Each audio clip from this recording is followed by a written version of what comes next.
우리 창세기 12장 말씀입니다. 창세기 12장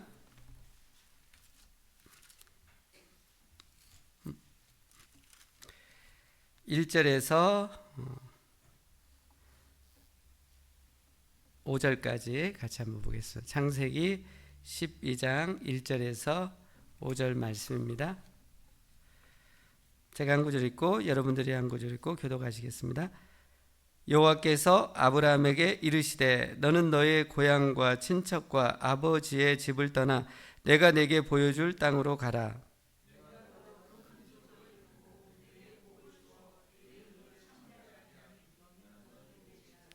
너를 축복하는 자에게는 내가 복을 내리고 너를 저주하는 자에게는 내가 저주하리니 땅의 모든 족속이 너로 말미암아 복을 얻을 것이라 하신지라.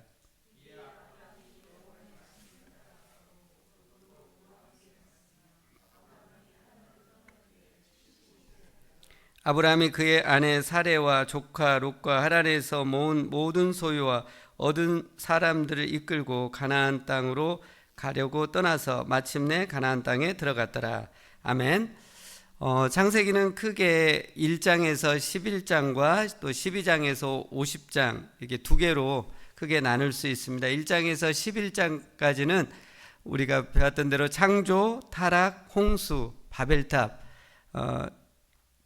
이 장구한 시간의 역사를 이 1장부터 11장까지 이렇게 다루고 있고요. 12장부터 이제 50장까지는 300년도 안 되는 그 시간 속에 4명의 족장을 중심으로 한 족장 역사가 집중해서 다뤄주고 있습니다.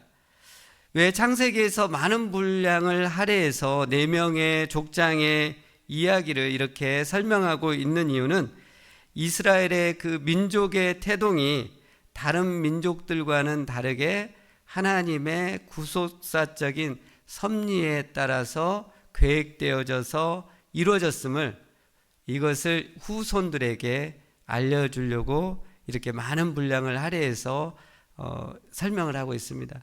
이스라엘이라는 이 나라가 하나님에 의해서 어떻게 선택되었는지를 이제 12장부터 이 아브라함, 믿음의 조상인 아브라함부터 해가지고 이제 설명을 하고 있습니다. 하나님께서 아브라함을 시초로 선택하신 이스라엘 민족은 신약 시대에 선택된 성도를 예표하고 있습니다. 하나님께서 이스라엘 민족을 선택하시고 보호하셔서 약속의 땅인 가나안 땅으로 이끌고 가는 것은 신약 시대를 사는 우리 성도들이 동일하게 하나님께서 우리 성도들을 선택하신 성도들을 보호하시고 천국으로 마침내 인도해 가신다는 것을 이렇게 보여주고 있습니다. 자, 그러면 오늘 12장을 한번 살펴보기를 원합니다. 1절부터 9절까지는 아브라함이 하란에서 소명을 받고 가나안 땅으로 이동하는 것이 1절부터 9절까지 내용에 나와 있습니다. 1절 말씀 보면 여호와 하나님께서 아브라함에게 고향과 친척과 아버지 집을 떠나라고 그렇게 말씀하고 있습니다. 근데 하나님은 이렇게 떠나라고만 했지 구체적인 장소나 방향을 주시지는 않았습니다. 그걸 어떻게 할 수 있냐면 히브리서 11장 8절을 보면 이 믿음장인 히브리서 11장에 아브라함의 이 믿음을 설명할 때 어떻게 설명하고 있냐면요, 아브라함이 어디로 갈지를 알지 못한 채 떠났다고 하고 있어요. 하나님께서 대략 지시해 주는 그 땅으로 이렇게 간 거지 구체적인 포인트나 방향을 받고 아브라함이 떠났던 것이 아닙니다. 자, 그 다음에 2절 3절에 보면 하나님이 떠나게 한 이유가 나와요. 왜 하나님이 본토 고향 그 아버지 집을 떠나게 했는지는 2절 3절에 나오고 있습니다. 하나님의 복이 2절 3절에 주어지고 있는데 어떤 복이 주어지냐면 7가지 복이 주어집니다. 떠나야만 이 복이 아브라함에게 임하는 거죠. 7가지 복. 성경에서 이 7이라는 것은 완전수입니다. 그러니까 7가지 복이 주어졌다는 것은 하나님의 복이 완전하게 충만하게 이 아브라함에게 주어지게 된 겁니다. 7가지 복이 어떤 복이냐면요, 2절 말씀 보면 큰 민족이 되게 하겠다는 복이에요. 그 다음에 복을 주는 복을 줍니다. 이게 또 두 번째 복이에요. 원어상으로는 복을 주고, 세 번째로는 아브라함의 이름을 창대케 한다라는 복이에요. 그 다음에 복의 근원이 된다. 이 복의 근원이 된다는 것은 이 아브라함이 다른 사람에게 이제 복을 나눠주는 것을 의미합니다. 첫째 복부터 세 번째까지는 아브라함 자신이 잘 되는 복이었다고 한다면, 이제 네 번째부터 일곱째 복은 아브라함을 통해서 다른 사람이 잘 되게 하는 그런 복들을 주고 있습니다. 그 다음에 다섯 번째로는 아브라함을 축복하는 자에게 하나님이 복을 주는 거예요. 하나님의 사람인 아브라함을 축복할 때 하나님이 그 사람에게도 복을 내려주신다는 거죠. 그 다음에 여섯 번째 복은 아브라함을 저주하는 자는 저주가 임한다는 거죠. 그래서 간접적으로 아브라함을 건들지 말라는 거죠. 그런 복이 임합니다. 그 다음에 마지막 일곱 번째는 땅의 모든 족속이 아브라함으로 말미암아 복을 얻을 것이다 라고 나와 있어요. 이게 뭐냐면 우리 한글 번역상으로는 아브라함으로 말미암아 그렇게 나와 있는데, 원어상으로는 이것이 아브라함 안에서 그렇게 해석이 됩니다. 그래서 ESV 그 성경을 보면 이것이 in you로 나와 있어요. 그러니까 아브라함 안에서. 이것이 의미하는 것은 아브라함 안에서 모든 족속이 복을 임한다라는 것은 아브라함 안에서 나올 그 자손 예수 그리스도를 통해서 모든 복이 임한다는 것을 뜻하고 있습니다. 창세기 3장 15절에 뱀의 머리 사탄의 머리를 깨트릴 여자의 자손으로 오실 그분 예수 그리스도께서 오늘 본문에서는 아브라함 안에 있는 자손으로 또 연결되어져서 예수 그리스도를 의미하고 있습니다. 이런 7가지 복이 아브라함에게 주어질 것을 성경은 말씀해 주고 있습니다. 4절하고 5절에 보면은 이제 아브라함이 75세에 하란에서 어느 정도 머물러 있었는지는 모릅니다. 근데 하란에서 75세에 아브라함이 아내 사레와 조카 롯과 짐승들 또 종들을 데리고 가나안 땅을 향해서 떠나갑니다. 그러니까 하란이 교통과 상업의 중심지였기 때문에 이 아브라함 가족들이 하란에 머물면서 상당한 부를 축적한 걸 볼 수 있어요. 그러니까 가축들과 종들을 데리고 갈 정도였으니까요. 아브라함이 175세까지 삽니다. 근데 이 175세 중에 75세는 어떤 그 한창 나이대입니다. 한창 나이 때 하란에서 그 생업이 잘 되어 있었고, 또 하란이라는 도시는 당시에 교통의 또 상업의 중심지였습니다. 그곳을 내려놓고 지금 생업이 잘 되고 있는데 또 이 중요한 이 지역에서 하나님의 말씀을 믿고 떠난다는 것은 쉽지 않는 발걸음이었을 것입니다. 아브라함은 지금 갈 바를 알지 못하고 대략 하나님이 지정하신 곳을 향해서 세상적인 어떤 보장이 없습니다. 하란을 떠나면은 가나안에 가서 어떤 생업이나 보장이 없는 채 하나님 한 분만을 믿고 아브라함은 떠나가는 것을 보게 됩니다. 하란에서 가나안까지는 한 480km 정도 됩니다. 지금 시대도 480km면 짧은 거리가 아닌데 당시에 도로도 나 있지 않고요.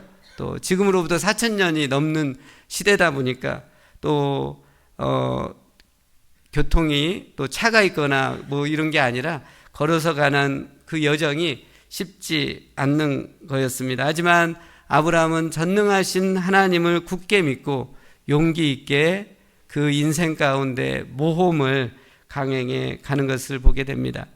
만일 아브라함이 그 모험을 강행하지 않았다고 한다면 아브라함에게 약속하신 완전한 7가지 복이 아브라함에게 주어지지 못했을 것입니다. 하지만 아브라함은 힘들고 위험한 여정이었지만 하나님을 믿고 그 모험을 강행함으로 믿음의 조상이로 칭함을 받는 것을 볼 수 있습니다. 또 오늘 6절에서 9절을 보시면 아브라함 일행이 드디어 우리 이제 6절부터는 안 읽었죠. 그래서 6절부터 9절 제가 한번 제가 그래도 목소리가 시원한 목소리지 않으신가요? 네, 우리 초록 사모님 감사합니다. 네, 네. 제가 한번 읽어드리겠습니다. 6절부터 9절까지. 아브라함이 그 땅을 지나 세겜 땅 모래 상수리 나무에 이르니 그때 가나안 사람이 그 땅에 거주하였더라.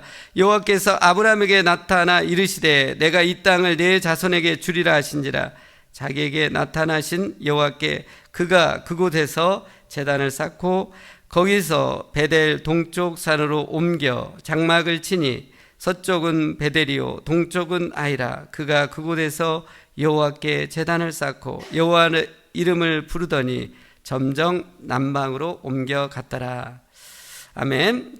아브라함 일행이 가나안에 도착은 했지만 가나안에는 이미 우리 창세기 10장에 보았지만 함의 자손들이 이미 정착해서 원주민으로 그 터를 잡고 있었습니다. 그래서 이 아브라함이 가나안에 도착해서 정착을 못하고 이리저리 이동하는 것들이 보여지고 있습니다. 하나님께서 분명하게 아브라함에게 약속하신 가나안 땅에 가면 놀라운 복을 준다고 해서 그렇게 받고 왔는데 가나안 땅에 도착했는데 원주민들의 학대와 핍박으로 인해서 이리저리 옮겨 다니는 것은 집 없이 터 없이 옮겨 다니는 이 아브라함에게는 쉽지 않았을 것입니다. 하지만 아브라함은 하나님을 끝까지 믿고 인내한 것을 볼 수 있습니다. 끝까지 하나님을 믿고 인내하셨을 때 하나님께서 무엇을 주시냐면요, 말씀을 들려주십니다. 그러니까 우리가 어느 순간 그것을 넘어서서 하나님을 잠잠히 바라고 인내하면 하나님께서 놀라운 말씀을 들려주십니다. 오늘 본문 7절에 하나님께서 아브라함에게 나타나서 위로를 해주십니다. 이 가나안 땅을 너의 자손에게 주시겠다 말씀으로 위로를 해주십니다. 지금 가나안의 원주민들, 토착민들로 인해서 마음이 상하고 이리저리 옮겨 다니라고 지치고 힘들고 그런 상황이고 낙심 상황이었는데 하나님의 말씀이 임하니까 위로가 생기죠. 확신이 생깁니다. 희망과 용기가 생기는 것을 볼 수 있습니다. 하나님을 아브라함이 깨닫고는 제단을 쌓고 짐승을 바치고 주의 이름을 부르며 감사하고 찬양하며 예배를 드렸다라고 말씀하고 있습니다. 사랑하는 성도 여러분, 우리가 낙심하지 않고 포기만 안 한다고 한다면, 끝까지 하나님을 잠잠히 바라고 인내한다고 한다면 반드시 하나님은 최선의 때에 말씀을 통해서 우리에게 음성을 들려주십니다. 그때 우리 안에 사람이 줄 수 없는, 어떤 세상이 줄 수 없는 위로와 염려, 위로와 희망, 새 힘을 얻게 됩니다. 사람의 위로가 한계가 있습니다. 물론 하나님이 그 사람을 통해서 위로해 주는 것은 강한 임팩트가 있죠. 근데 결정적으로 중요한 것은 하나님의 말씀이 우리 마음에 들려지고 위로를 주고 힘을 주고 새 힘을 얻어야 한다는 것입니다. 하나님의 말씀을 받기는 쉽지 않습니다. 우리의 상심된 마음, 우리의 괴로운 마음 속에서 하나님의 말씀 받기는 쉽지 않습니다. 그렇지만 하나님께 계속 집중하고 구하고 찾으면 하나님은 반드시 놀라운 응답을 들려주십니다. 오늘 9절 말씀 보시면 이제 가나안 그 원주민들의 핍박이 심해서 점점 이 가나안 땅에서 남쪽으로 애굽 쪽으로 천막을 치고 내려왔습니다. 이 남쪽 지방은 여름 건조기 때는 사막과 같이 굉장히 덥고 또 가물어서 사람이나 동물이 생존할 수 없는 그런 지역이라고 합니다. 그만큼 가나안의 이 원주민들이 함의 후손들이 이 아브라함의 이 가족들을 심하게 핍박한 것을 볼 수 있습니다. 오늘 10절에서 20절 말씀은 이제 그 지역의 가나안 땅에 기근이 심하게 들어서 이제 살기 위해서라도 애굽으로 내려가고 있는 내용이 오늘 10절부터 20절 말씀에 있습니다. 이 말씀은 제가 한 구절 읽고 여러분들이 한 구절 읽고 한번 같이 교독해 보시겠습니다. 제가 읽겠습니다. 그 땅에 기근이 들었으므로 아브라함이 애굽에 거류하려고 그리로 내려갔으니 이는 그 땅에 기근이 심하였음이라.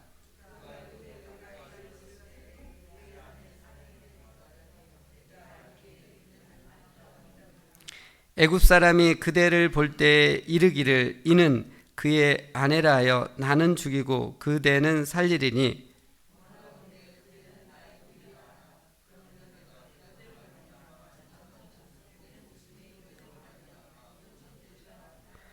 아브라함이 애굽에 이르렀을 때 애굽 사람들이 그 여인이 심히 아리따움을 보았고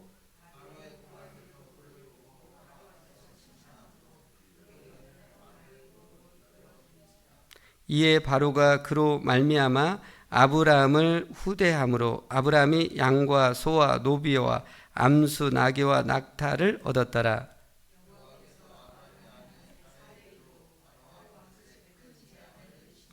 바로가 아브라함을 불러서 이르되 내가 어찌하여 나에게 이렇게 행하였느냐? 내가 어찌하여 그를 내 아내라고 내게 말하지 아니하였느냐?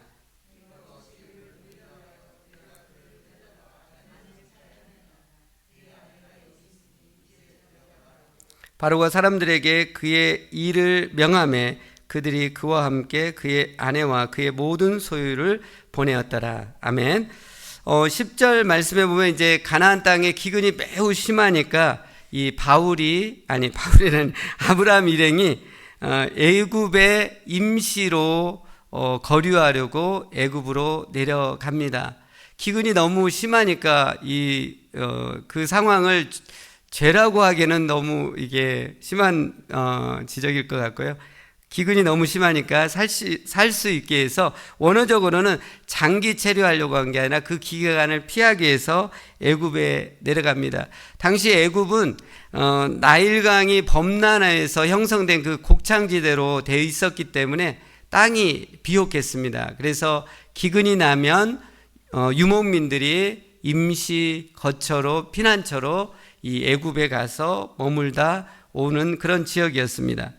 11절부터 13절 보면 이제 애굽에 내려가면서 아브라함이 자기 아내 사레에게 부탁을 합니다. 어떤 부탁을 하냐면 분명 애굽에 가면 당신의 그 아름다움이 돋보이고 그러면 당신 때문에 나를 죽일 수도 있으니까 나를 남편이라 하지 말고 당신 나의 이복 누이라고 동생이라고 그렇게 합니다. 그러니까 하나님을 믿지 않고 지금 인간적인 지혜와 방법으로 이 아브라함이 살아보려고 지금 하고 있는 것을 볼 수 있습니다.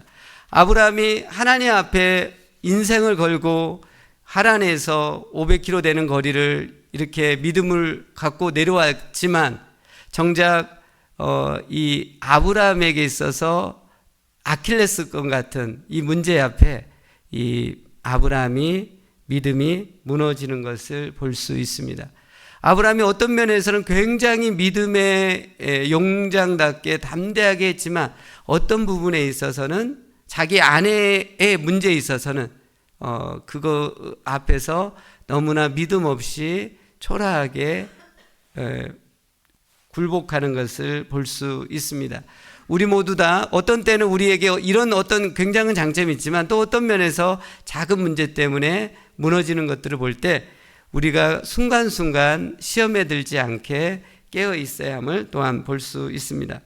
14절부터 16절에 보면 왜 사례가 그렇게 애굽의 애굽의 사람들과 다르게 아름다움이 돋보였냐면 어쩌면 이 사례는 셈의 후손이었습니다. 그리고 애굽에 있는 사람들은 함의 후손들이었기 때문에 어떤 그 종족 간의 그 차이 때문에 더 이 사례의 미가 돋보이는 것을 볼 수 있습니다. 애굽 왕인 바로가 이제 사례를 궁정으로 불러들이고 또 이 아브라함이 오빠라고 했기 때문에 아브라함에게 결혼 예물로 후하게 지금 양과 소와 나귀와 이렇게 종들을 낙타까지 대접해 주는 것을 볼 수 있습니다. 근데 17절 말씀 보시면 이 바로 왕이 사례를 왕궁으로 들여옴으로 인해서 하나님께서 바로 집안에 무서운 재앙을 내리는 것을 볼 수 있습니다. 지금 바로 왕이 아브라함의 아내를 첩으로 들여가지고 범할 수 있는 일촉즉발의 그 순간에 하나님께서 초자연적으로 재앙을 일으켜서 이 바로 왕이 사례를 범하지 못하도록 하고 있습니다. 여기서 보면 이제 성경에는 나와 있지는 않지만 어떻게 바로 왕이 이 사례가 아브라함의 아내인지를 어떻게 알았는지 성경에는 명확하게 나와 있지는 않지만 추측하기로는 꿈을 통해서나 그리고 아브라함은 분명히 얘기를 못했을 거예요. 근데 아마 사례가 용기를 내서 내가 아브라함의 아내라고 그렇게 여하튼 그런 방법을 통해서 이 바로가 깨닫게 되고 사례를 범하지 않게 되는 것을 볼 수 있습니다. 이것을 통해서 우리가 알 수 있는 것은 하나님이 극적으로 하나님의 딸인 사례를 지키시고 눈동자와 같이 보호하심을 통해서 알 수 있는 것은 하나님은 사례뿐만 아니라 우리도 동일하게 눈동자같이 지키신다는 것입니다. 우리가 그렇기 때문에 하나님의 품 안에 우리를 맡길 때 우리의 염려와 두려움이 사라지는 것을 볼 수 있습니다. 불안한 시대이고 또 병이나 여러 가지 위험으로 인해서 우리가 불안해하거나 두려워할 수 있지만 하나님께서 하나님의 자녀를 초자연적인 방법으로 눈동자같이 보호하신다라는 것을 우리는 볼 수 있습니다.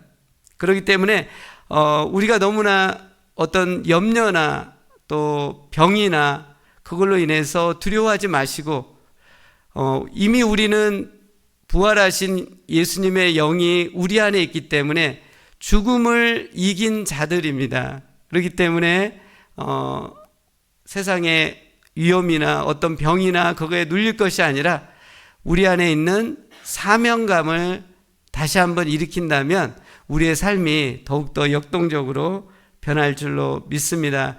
다시 한번 우리 안에 부활의 영이 계신 그 하나님으로 인해서 또 초자연적으로 우리의 삶에 간섭해서 보호하시는 하나님을 믿으시면서 하나님이 우리에게 맡겨주신 사명들을 깨닫고 일어났으면 담대하게 나갔으면 좋겠습니다. 우리 교회 안에 다시 한번 사명이 있습니다. 기도의 불이 일어나고 이 콜롬비아 지역에서 수많은 사람들을 구원하는 이 사명이 불탈 때 우리 안에 사명이 있는 한 하나님이 보살피십니다. 너무나 두려워하지 마시고 담대히 사명을 향해 우리가 쫓아간다고 하면 하나님께서 우리의 모든 건강의 문제들 또 여러 가지 삶의 문제들을 갚으시고 해결해 주실 줄로 믿습니다. 오늘 18절에서 20절 말씀 보면 바로 왕이 이제 이 사례가 아브라함의 아내인 것을 깨닫고는요, 이방신을 신은 바로 왕이 하나님의 아들인 아브라함을 혼내키고 있어요.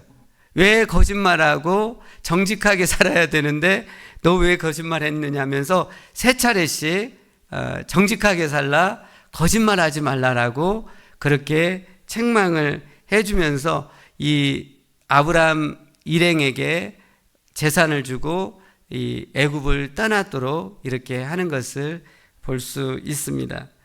오늘 12장의 내용을 대략 살펴보았는데요. 우리 삶에 적용할 것 한 가지 살펴보기를 원합니다. 첫째로는 주님의 말씀을 믿고 순종할 때 하나님의 놀라운 복을 받는다는 것입니다. 주님의 말씀을 믿고 순종할 때 하나님의 복이 임한다는 것입니다. 아브라함의 고향인 갈대아 우르는 유프라테스 강 남부 지역에 있는 메소포타미아 지역에서 가장 부유한 지역이었습니다. 문명이 발달하고 또 풍요로운 곳이 이 아브라함의 아버지 집 고향 땅이었습니다. 그리고 아브라함의 가족은 그 갈대아 우르에서 부유한 귀족 집안이었고 이 우상을 섬기는 집안이었습니다. 유대 전승에 하면 아브라함의 아버지는 데라인 아버지는 달신을 그렇게 열심히 섬겼던 그런 전승이 있습니다. 그래서 이 데라의 큰아들 하란이 일찍 죽잖아요. 그러니까 유대 전승이에요. 이건 성경 얘기는 아니죠. 전승에 하면 이 하란이 하나님을 믿는데 이 데라가 너무 우상을 섬기니까 이 하란을 아들을 이렇게 넘겨줘가지고 죽였다라고 할 정도로 그 아버지는 우상을 그렇게 섬겼던 사람이었습니다. 그런 우상을 가득히 섬긴 그 집안에서 하나님께서 놀랍게 은혜를 베풀어 주셔가지고 아브라함이 나왔다는 것은 아브라함이 집안이 어떤 믿음이 좋아서가 아니라 하나님의 은혜로 그렇게 선택을 받고 믿음의 조상으로 나오는 것을 볼 수 있습니다. 아브라함은 7가지 하나님이 주신 그 복을 받기 위해서 이제 그 우상이 가득 차고 죄악이 넘쳐나는 그 땅을 떠나라는 명령을 하나님께 받게 됩니다. 하나님의 복을 받기 위해서는 떠나야 합니다. 하나님의 복을, 영적인 신령한 완전한 복을 받기 위해서는 나의 혈기와 나의 욕심과 나의 자존심으로 꽉 붙잡고 있는 그것을 내려놓고 떠날 때 하나님의 복이 임하게 됩니다. 하지만 내가 꽉 붙잡고 있는 것을 내려놓고 떠난다는 것은 이건 쉽지 않습니다. 어린 아이들이 마트에 가서 이 장난감을 사려고 합니다. 근데 장난감을 딱 붙잡고 이제 자기 것이 되려면 계산대 위에 올려놔야 되는데 계산대 위에 올려놓는 게 아이들 입장에서 쉽나요? 쉽지가 않습니다. 네. 올려놓는다고 하면 내 것이 아니라고 생각을 해요. 근데 이것을 손에서 내려놓고 떼어놓으면 이게 내 것이 되는데 어린아이 입장에서는 그것을 헤아리질 못합니다. 어쩌면 우리가 신앙생활하면서 이런 마트에 있는 어린아이와 같이 내가 꽉 붙잡고 있는 것을, 우리 교회가 꽉 붙잡고 있는 것을 내려놓지 않음으로 인해서, 떠나지 않음으로 인해서 하나님의 복을 받지 못하는 경우가 얼마나 많은지 모릅니다. 그래서 우리는 하나님이 예비해 놓으신 엄청난 풍성한 복을 받기 위해서 내가 습관적으로 붙잡고 있고 상처 속에 붙잡고 있는 그것을, 꽉 붙잡고 있는 것을 내려놓는 결단이 필요합니다. 그래서 새로운 지평을 향해서 하나님 복 내려주시는 그 지평을 향해서 나가야 합니다. 근데 하나님이 주신 그 지평을 향해서 떠나가기가 쉬운가요? 우리 인간은 떠나기를 굉장히 귀찮아합니다. 익숙한 데 머물러 있습니다. 어떻게 우리가 떠날 수 있을까요? 오늘 1절 말씀에 보면 아브라함이 결정적으로 고향 집을 떠날 수 있었던 강력한 임팩트를 줬던 것이 뭐였냐면 아브라함은 하나님의 말씀을 들었다는 것입니다. 아브라함이 무작정 갈대아 우르에서 하란으로, 하란에서 가나안 땅으로 떠난 것이 아니라 아브라함은 하나님의 말씀을 들었기 때문에 떠날 수가 있었습니다. 하나님께서 아브라함에게 말씀해 주셨을 때 구체적인 선명한 방향을 주시지 않아요. 하나님은 그렇게 말씀 주지 않습니다. 하나님은 한 방에 모든 것을 다 보여주시지 않아요. 하나님의 인도하심은 그렇게 주어지지 않습니다. 성경 속에 나타난 하나님이 이끄시는 인도하심은 한 발자국이에요. 한 발자국 한 발자국 보여주십니다. 그래서 날마다 하나님을 의지하며 살 수 있게 하기 위해서 우리를 그렇게 인도하십니다. 시편 119편 105절입니다. 주의 말씀은 내 발의 등이요 내 길의 빛이니이다. 제가 다시 한번 읽겠습니다. 주의 말씀은 내 발의 등이요 내 길의 빛이니이다. 이 시인은 주의 말씀이 내 발을 밝히는 등이고 내 길을 비추는 빛이라고 말씀하고 있어요. 여기서 등이나 빛은요, 발을 비추는 거예요. 한 걸음을 비추는 거예요. 한 걸음 한 발자국을 비추는 것이 등이고 빛으로 설명되고 있습니다. 사랑하는 성도 여러분, 주의 말씀은 우리 앞길을 한 걸음씩 한 걸음씩 밝히고 비추고 있다는 것을 기억할 수 있기를 원합니다. 지금까지 하나님께서 우리를 평안히 이곳까지 인도하셨다면 앞으로도 하나님께서 우리를 평안히 인도해 가실 것입니다. 문제는, 포인트는 뭐냐면 주의 말씀을 따라서 한 걸음씩 한 걸음씩 가는 것이죠. 지금 아브라함은 주의 말씀을 따라서 갈대아 우르에서 한 걸음씩 한 걸음씩 내딛어서 가나안 땅 수백 킬로에 이르는 땅에 이르는 것을 보게 됩니다. 우리가 먼 미래를 너무 깊게 생각하지 않았으면 좋겠어요. 먼 미래를 우리가 계획한 대로 생각한 대로 가는 것이 아니더라고요. 저는 이 콜롬비아 교회에 오리라고는 생각을 못했어요. 미안한 말이지만 콜롬비아가 미주리주에 있는지를 몰랐어요. 다들 오기 전에 그러시지 않았나요? 저만 네. 근데 하나님이 콜롬비아가 또 미 전역에 많더라고요. 네, 많고요. 네. 근데 와서 보니까 이런 보아 지역이 있나 할 정도로 너무 좋은데 왔는데요. 여하튼 우리가 먼 미래를 계획해서 나가는 것이 아니고, 네. 그러니까 너무 먼 미래를 생각하면 생각할수록 머리 아플 수 있습니다. 우리가 해야 하는 것은 주님 안에서 우리의 미래는 매우 희망차다는 확신을 가졌으면 좋겠어요. 우리 크리스찬에게 있어서 미래는 매우 희망차다. 그리고 나이가 들어갈수록 점점 더 희망찬 미래가 우리에게 있을 것이다. 이게 큰 전제고요. 중요한 것은 하루하루가 중요합니다. 오늘 하루가 중요해요. 오늘 말씀을 받아야 돼요. 오늘 우리 앞발을 비춰줘야 돼요. 오늘 앞길을 갈 수 있는 등불이 필요합니다. 하나님의 말씀을 받기 위해서 간절해야 돼요. 쉽게 하나님의 말씀이 오지 않습니다. 우리의 죄악을 통곡하고 기도할 때, 없어질 때 주의 말씀이 세미하게 들리고 그 한 자락 빛 의지에서 한 발자국 내딛는 거죠. 또 오늘 말씀 받았다 해서 그러면 내일 끝이냐? 아니에요. 또 내일은 내일대로 그렇게 말씀 받고 하루하루 살아가는 것이죠. 오늘 밥을 맛있게 먹었다고 저녁 맛있게 드시고 오셨죠? 네. 저는 맛있게 제 아내가 해줘가지고요. 네. 근데 많이는 먹지는 않았지만, 여하튼 맛있게는 먹고 왔는데, 맛있게 먹었다고 해서 내일, 밥 안 먹으면 큰일 나잖아요. 네. 한 끼가 중요하다. 네, 마찬가지예요. 주의 말씀도 한 말씀 한 말씀 매일매일 사모하면서 우리가 나가야 하는 것입니다. 우리가 주의 말씀을 날마다 사모하고 이 말씀을 생명처럼 여길 때 주님이 말씀을 들려주십니다. 말씀을 하찮게 여기고 하나님의 말씀을 소홀히 여기고 그런 사람에게 하나님 말씀이 들려지지 않죠. 말씀을 생명같이 여기는 자, 말씀을 밥보다 더 중하게 여기는 자, 그 사람에게 하나님이 말씀을 들려주시고 그 말씀을 들을 때 우리는 하나님이 주시는 평안함을 갖고 인도함을 받고 나가게 됩니다. 히브리서 4장 12절 말씀입니다. 하나님의 말씀은 살아있고 활력이 있어 좌우의 날선 어떤 것보다도 예리하여 혼과 연과 및 관절과 골수를 찔러 쪼개기까지 하며 또 마음의 생각과 뜻을 판단하나니. 하나님의 말씀이 살아있고 힘이 있기 때문에 좌우의 날선 어떤 검보다도 예리하다고 합니다.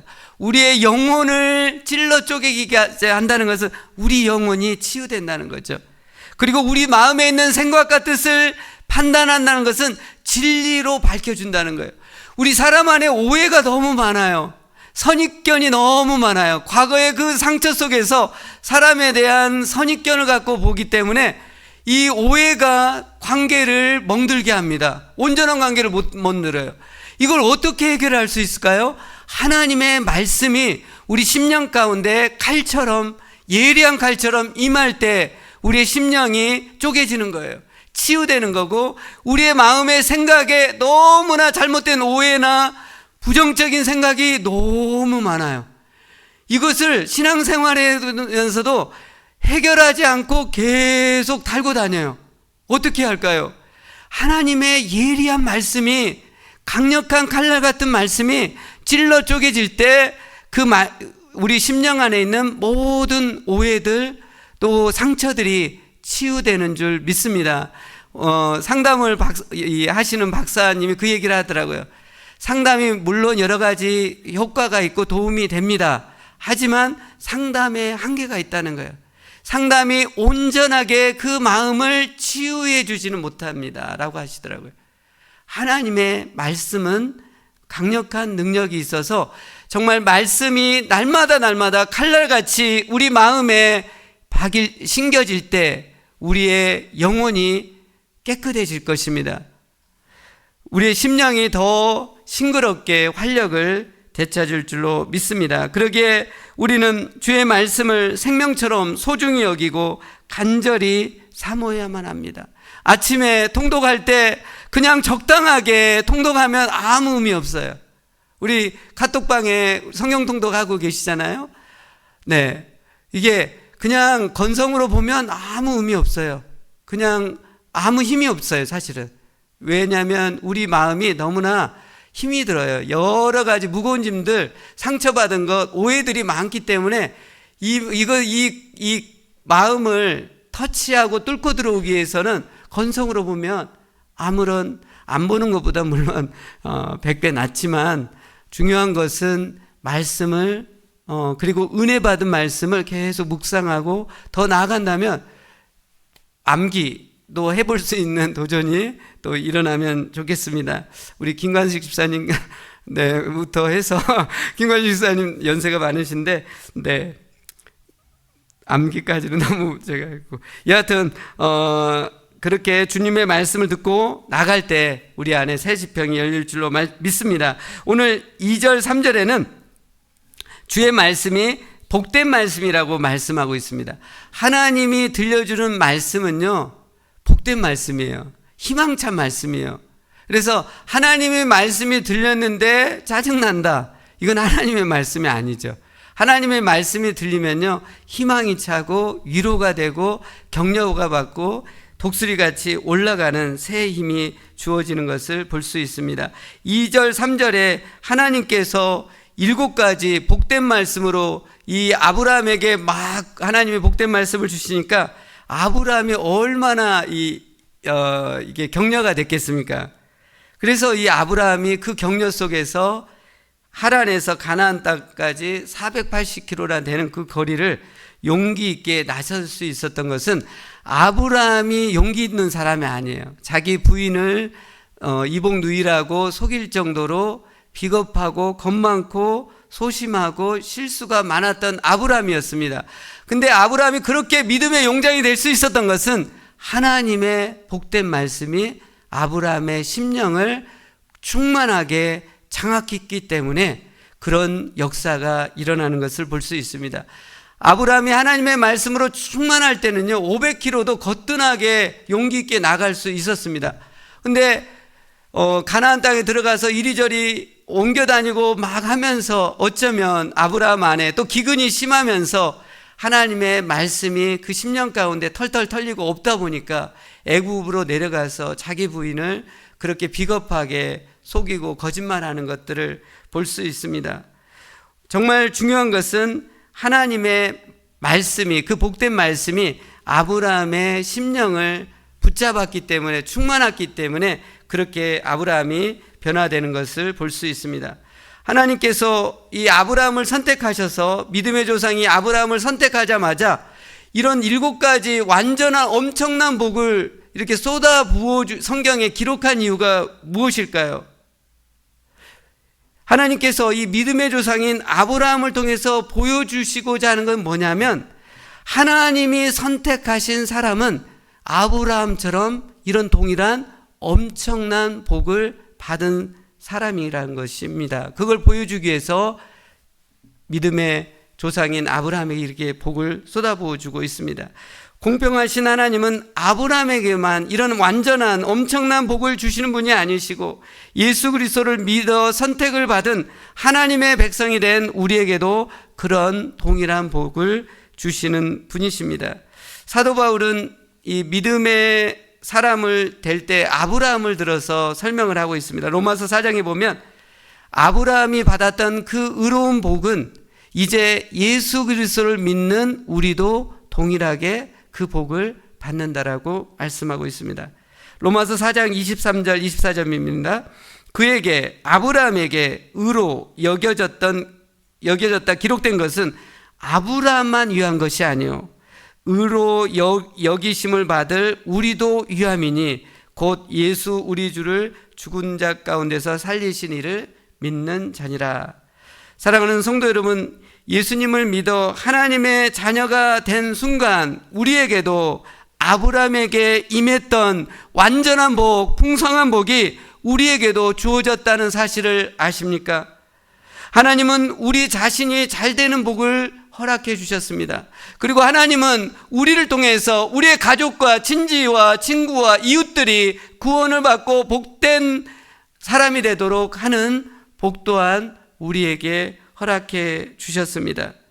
그렇기 때문에 우리는 예수님 믿고 완전한 복을 받은 복된 사람이라는 것을 기억할 수 있기를 원합니다. 오늘 이 설교의 제목이 복된 사람인데요, 정말 이 예배를 통해서 정말 예수 믿고 내가 엄청난 복을 아브라함같이 동일하게 받았다라는 것을 깨닫는 이 밤이 될 수 있기를 원합니다.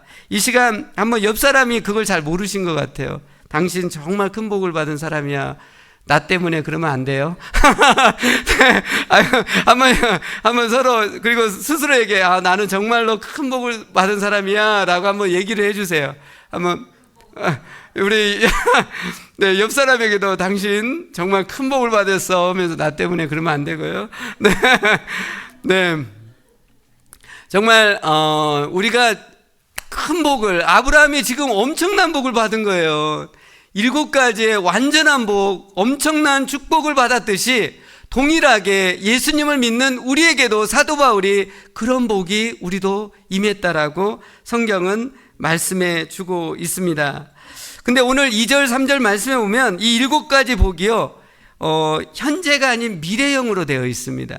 미래형으로 되어 있고 히브리 원어상으로는 미래 완료형으로 되어 있어요. 그러니까 이것은 하나님께 한 번 복을 받는 게 아니에요. 그러니까 그 미래 미완료형이에요. 완료면 한 번 받고 끝나버리는데 그렇지 않고요, 계속 복을 받아가는 거예요. 계속 미래, 계속 복을 받고 계속 복을 키워가는 것을 의미하고 있습니다. 현재 아브라함에게는 자녀가 없어요. 근데 큰 민족을 이루겠다고 하고 있고요, 현재 아브라함의 이름을 알아주는 사람은 자기 가족밖에 없습니다. 근데 그 이름을 창대하게 하겠다. 지금은 전 인류들이 아브라함이 믿음의 조상이라는 것, 그 칭호를 쓰고 있습니다. 그래서 이것은 날마다 하나님의 복을 받고 누려가는 걸 뜻합니다. 점점 더 이 복이 풍성하게 커가는 것을 뜻하고 있습니다. 우리는 예수 믿고 하나님이 우리에게 임한 복이 점점 커가고 있습니까? 이것을 기대해야 돼요. 예수님 믿고 나서 계속해서 그 복이 우리를 통해서 확장해가고 커가는 그것을 하나님이 간절히 원하고 있다라는 것을 깨달을 수 있기를 원합니다. 근데 우리가 또 하나 알아야 할 것은 이런 하나님의 복은 요구사항이 있습니다. 아브라함이 하나님의 복을 받기 위해서는 날마다 믿음과 순종의 반응이 필요합니다. 하나님이 엄청난 복을 예비하고 있지만 아브라함과 믿음의 사람들이 반응해야 하는 그 요구사항이 있습니다. 그건 뭐냐면 믿음과 순종입니다.